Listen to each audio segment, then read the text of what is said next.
The massive crystalline spires of Council Station Alpha gleamed against the starfield like frozen lightning. Inside the Great Hall, representatives from 47 different alien species sat in careful formations.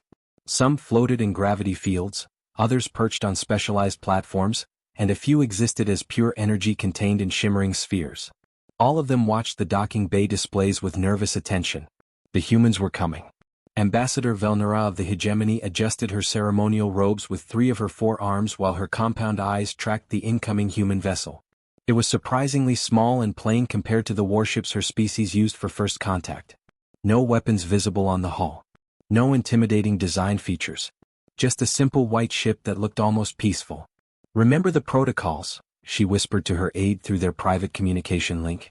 "They will demand territory first. Then resources. Then tribute payments. Every species does this. We must be ready to negotiate from strength." Around the circular chamber, other ambassadors made similar preparations. The insectoid Krethak delegates clicked their mandibles in quiet discussion about defense strategies. The aquatic Veltar representatives bubbled nervously in their water tanks. Even the ancient energy beings of the luminous collective pulsed with unusual patterns of concern. High Counselor Mordun, a towering figure whose species had built the first galactic trade routes, stood at the central podium. His deep voice rumbled through the translation systems. 3,000 years of first contact protocols have taught us what to expect. New species always want something. Land, resources, technology, or submission. The humans will be no different. But something felt wrong to many of the assembled delegates. The intelligence reports on humanity painted a confusing picture. Yes, they had fought wars on their home planet. Yes, they had developed powerful weapons and space travel. But their approach to other species seemed strangely gentle. They had made peaceful contact with the few alien scouts who had observed their system. No threats. No demands. Just curiosity. The docking bay signals changed to green. The human ship had arrived. Ambassador Korthes of the militant Telone Empire gripped his ceremonial blade tighter. His species had conquered 12-star systems through careful negotiation backed by overwhelming force. He understood power. He understood fear. He did not understand what the humans were doing. The Great Hall's main doors opened with a soft musical chime. Every conversation stopped. Every eye, sensor, and consciousness focused on the entrance. Li Jiwen walked in first. She was smaller than most delegates had expected, wearing a simple dark blue uniform with no visible weapons or armor. Her black hair was pulled back in a practical style, and she carried only a thin data pad. Behind her came 2 other humans, Kim Miho, a tall man with kind eyes, and Park Sora, a young woman who looked around the chamber with obvious wonder rather than calculation. Jiwen stopped in the center of the hall and bowed slightly, a gesture of respect rather than submission. When she spoke, her voice was clear and calm, without the edge of demand or threat that usually marked first contact speeches. "Honored representatives of the Galactic Council," she began, "we are deeply grateful for this opportunity to meet you. Humanity has dreamed of this moment since we first looked up at the stars and wondered who else might be looking back." The translation systems worked perfectly, but many delegates found themselves confused by her tone. Where was the aggression? Where were the ultimatums? Velnara leaned forward in her seat. "State your demands, human representative. What does your species require from the Council?" Jiwen smiled, an expression that somehow translated across species barriers as genuine warmth. "We have no demands, Ambassador. We come here hoping to learn from you. To understand how 47 different species have built something as remarkable as this galactic civilization." The silence that followed was not the respectful quiet of diplomacy. It was the stunned silence of beings who had just heard something impossible. High Counselor Mordun's voice cracked slightly as he spoke. You have no territorial claims? No resource requirements? No trade agreements to propose?" "None," Jiwen replied simply. "We bring gifts of knowledge from our world, our art, our science, our music. We hope you might share yours with us in return. But we claim nothing. We demand nothing."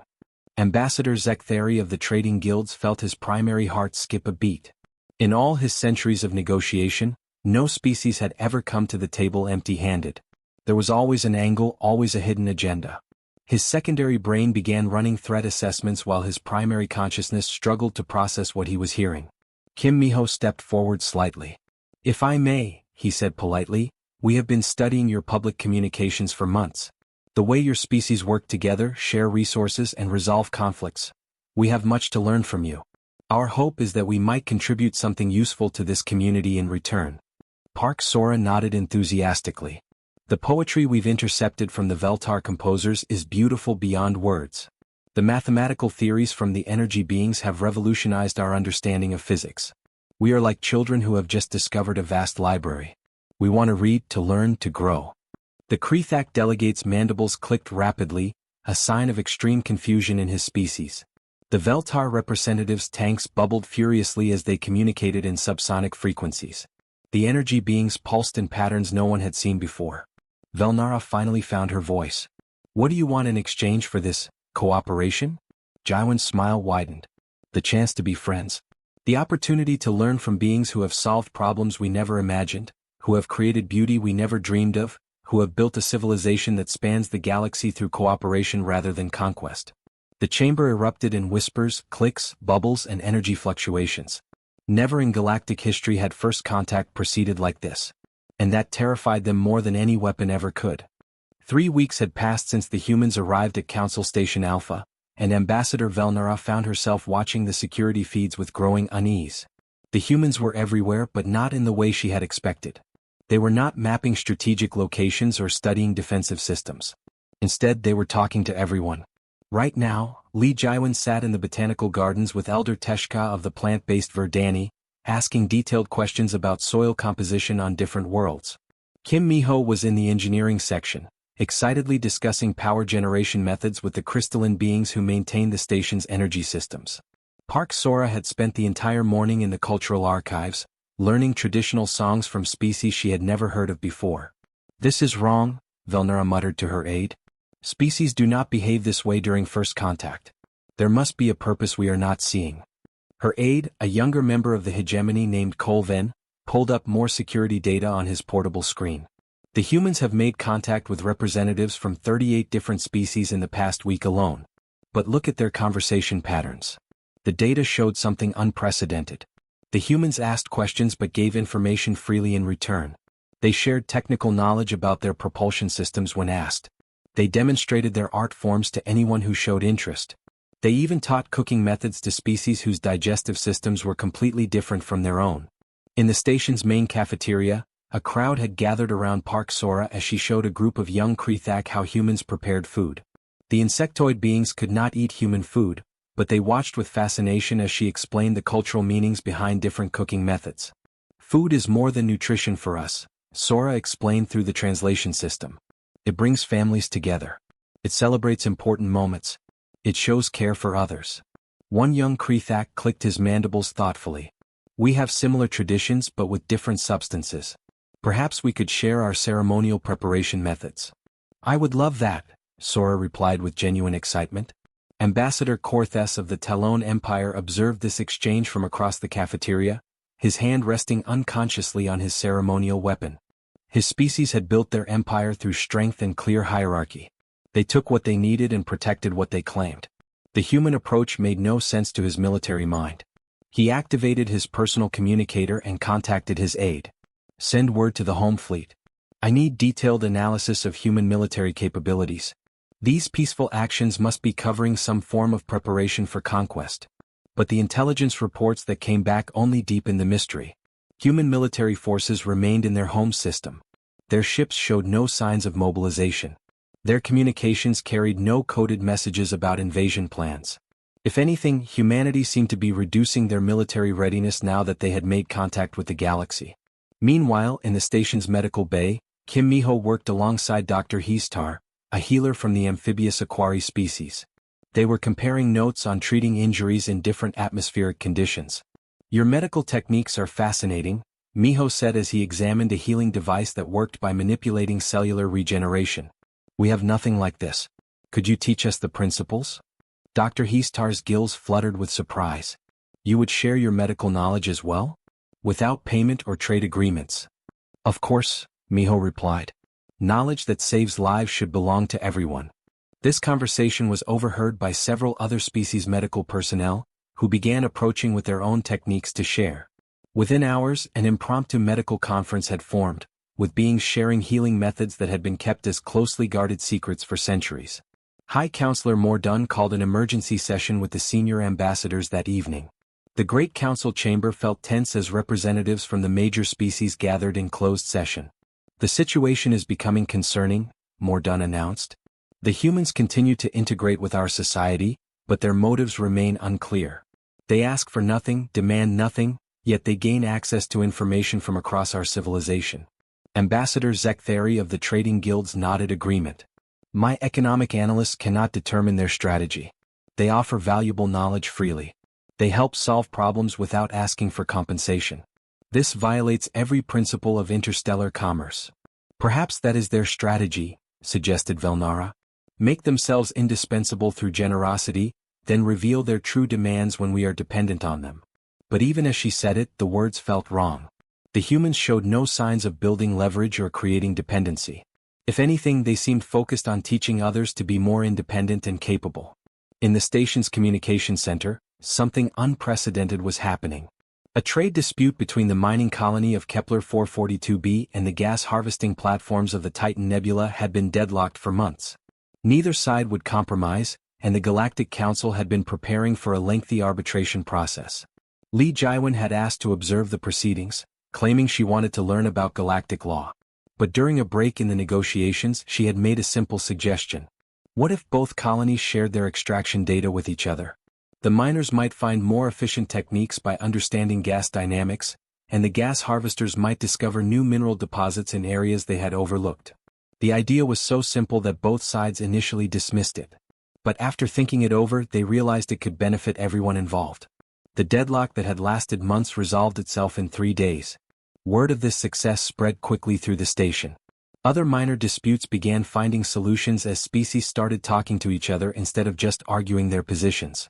The humans were not imposing solutions, they were simply asking questions that helped others see new possibilities. As the weeks continued, Ambassador Velnara noticed changes throughout the station. Species that had barely acknowledged each other were now collaborating on projects. Research that had stagnated for years suddenly leaped forward as different perspectives combined. Even the food in the cafeteria had improved as cooks from different worlds shared techniques. And at the center of it all were the three humans, asking their endless questions, sharing their knowledge freely, and somehow making everyone around them work together better. It was the most terrifying thing Velnara had ever witnessed. 2 months after the humans arrived, Ambassador Velnara stared at the reports on her desk with growing alarm. The numbers made no sense. Trade disputes that had tied up the Galactic Council for years were resolving at an unprecedented rate. Scientific breakthroughs were happening weekly instead of yearly.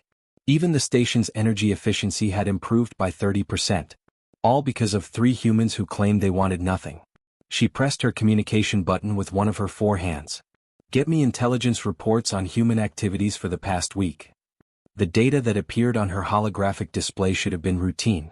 Kim Miho had spent Tuesday helping the Crystalline Collective solve a problem with their power distribution systems.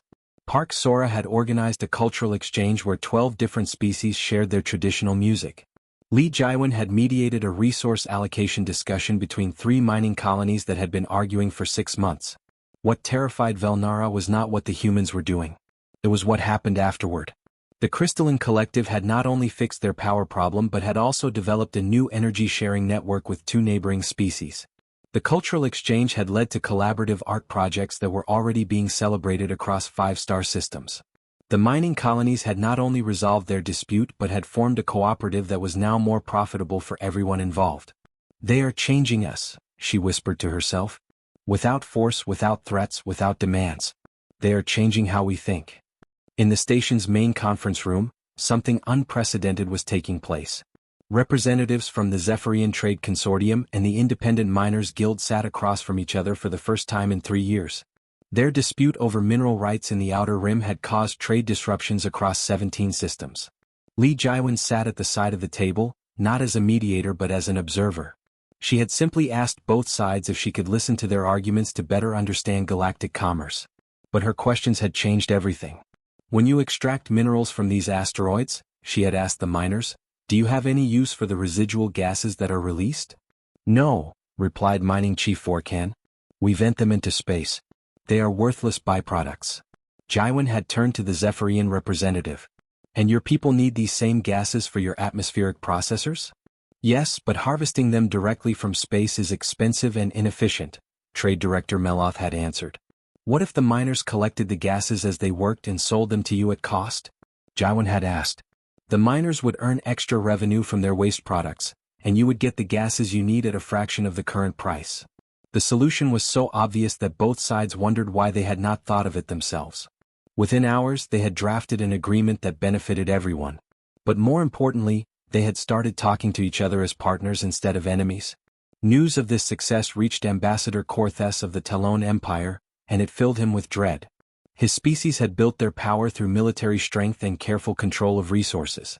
They maintained order through clear hierarchies and the threat of force. The human approach threatened everything his civilization stood for. He activated his secure communication system and contacted his home fleet. The humans are not conquering through force, he reported to his military command. They are conquering through cooperation. They are making species want to work together instead of maintaining proper competitive boundaries. The response from his commanders was swift and concerned. Are they using some form of mind control technology? No, Corthes replied grimly. It is worse than that. They are using logic and mutual benefit. They are making cooperation seem more profitable than conflict. Meanwhile, in the station's research laboratory, Kim Miho worked alongside scientists from 8 different species on a project that should have been impossible.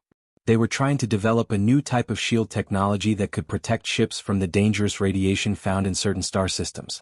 Each species had contributed their expertise. The energy beings provided knowledge of electromagnetic fields. The crystalline species shared their understanding of harmonic resonance. The aquatic Veltar offered insights into fluid dynamics that applied to energy flows.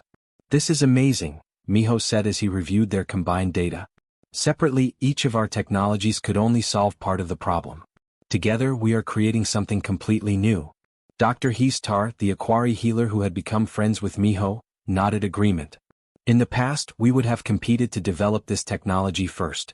Each species would have worked in secret, trying to gain an advantage over the others.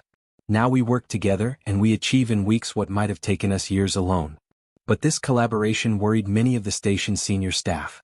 Chief Administrator Kelnox of the Bureaucratic Codex species sent urgent messages to the Council headquarters. The humans are disrupting established protocols, he reported. Species are sharing classified research data. Trade secrets are being exchanged freely. The competitive balance that has maintained galactic stability for centuries is breaking down. The response from Council headquarters was immediate. Monitor the situation closely. Determine if this represents a threat to galactic security. But even as they investigated, more changes continued to spread throughout the station. The food distribution system improved when species began sharing their agricultural techniques. Communication delays decreased when different species combined their translation technologies.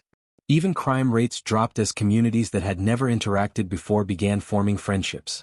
Park Sora noticed the changes during her daily walks through the station. Where once there had been clear segregation between species, now she saw mixed groups working and socializing together. The Krethak had taught some young Veltar how to create geometric art forms.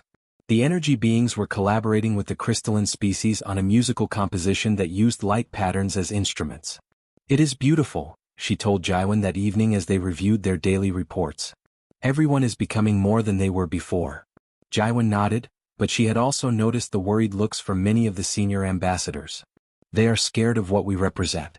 Change is always frightening even when it is beneficial. In the shadows of the Great Council Chamber, Ambassador Velnara met secretly with representatives from the major powers. The hegemony, the Talon Empire, the trade consortiums, and the military alliances all shared the same concern. The humans are not conquering us with weapons, Velnara said quietly. They are conquering us with hope. They are making us believe that we can be better than we are. And that terrifies me more than any army ever could. 6 months had passed since first contact, and the Great Council Chamber had never seen anything like what was happening now. Species that had maintained formal diplomatic distance for centuries sat together in mixed groups. The rigid seating arrangements that had enforced hierarchy and territorial boundaries had been quietly abandoned. Representatives now chose their seats based on shared interests rather than political alliances. Ambassador Velnara watched this transformation with a mixture of fascination and terror. Her own aide, young Colven, now spent his free time learning crystal harmonics from the energy beings. Her chief of staff had started a cooking club with members from 7 different species. Even her security detail had begun sharing defensive techniques with their counterparts from other civilizations. The changes were not limited to social interactions. The Outer Rim mining crisis that had threatened to destabilize 3 sectors had been resolved when competing factions realized they could share extraction technologies and triple their profits while reducing environmental damage. The Great Library Project, stalled for decades due to translation difficulties, had suddenly leaped forward as species began working together to create universal knowledge archives. High Counselor Mordun called for an emergency full assembly. As the representatives gathered, there was none of the usual tension that marked important sessions.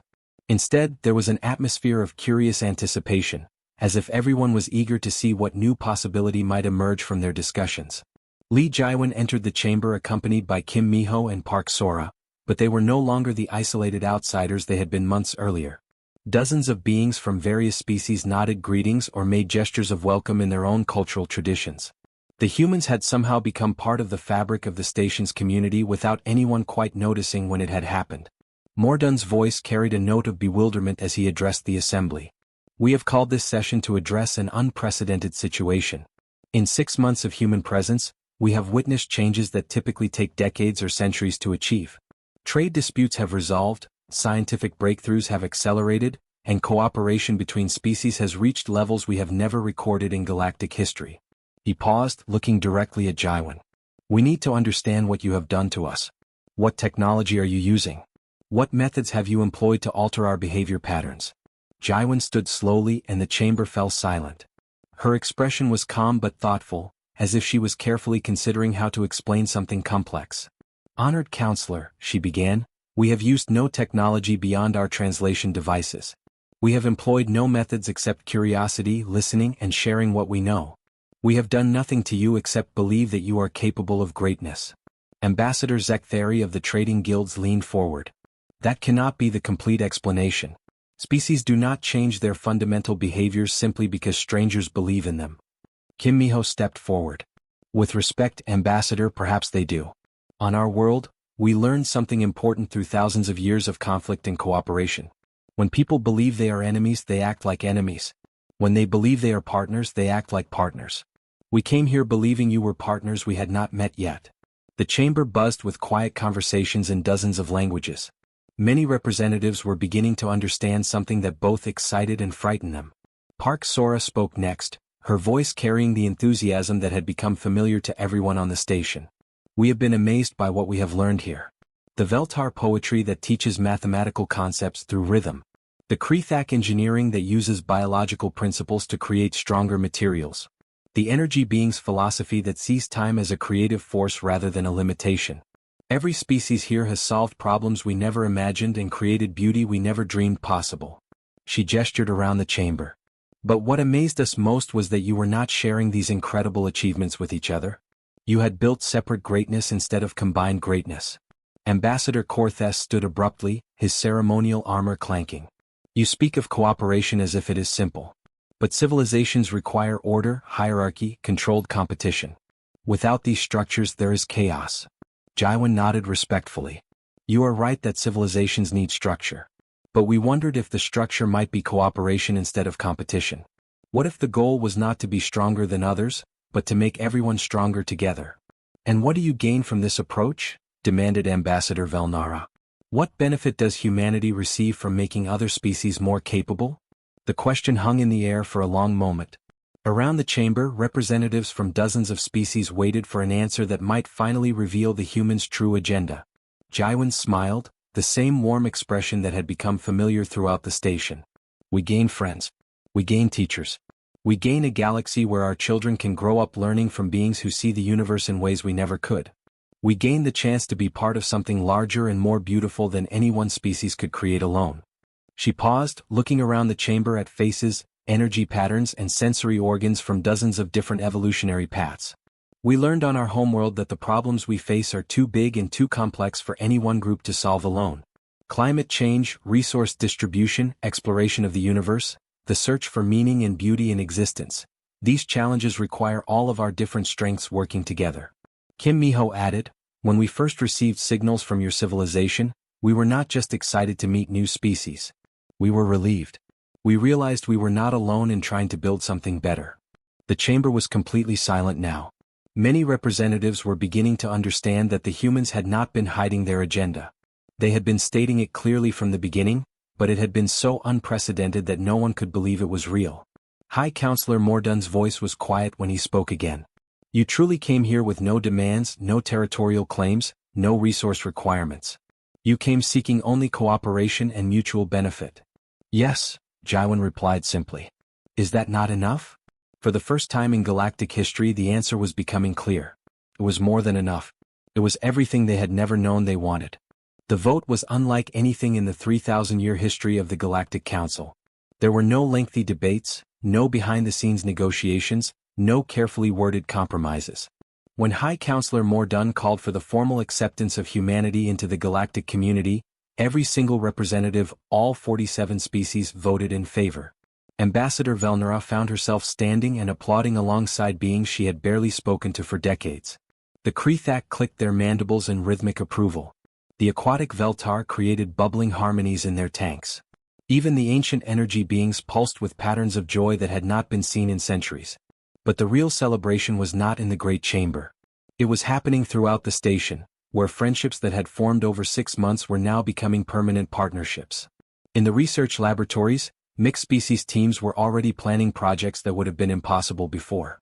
In the cultural centers, new art forms were emerging from combinations that no single species could have imagined. Li Jaiwan stood at the observation deck of Council Station Alpha, watching ships from dozens of different civilizations arrive and depart. But now they were not just maintaining diplomatic relations or conducting careful trade negotiations. They were visiting friends, sharing discoveries, and building something that had never existed before in galactic history. Kim Miho joined her at the viewing window, carrying a data pad filled with project proposals. The Medical Collaboration Network wants to establish treatment centers in every major system, he reported. The Agricultural Alliance has requests from 200 colony worlds for crop-sharing programs. The Engineering Cooperative says they can cut construction time for new space stations by 60% using combined techniques. Park Sora approached from the other side, practically glowing with excitement. The Cultural Exchange Program has more applications than we can process. The Luminous Collective wants to teach light painting to anyone interested. The Crystalline Beings are offering courses in harmonic architecture.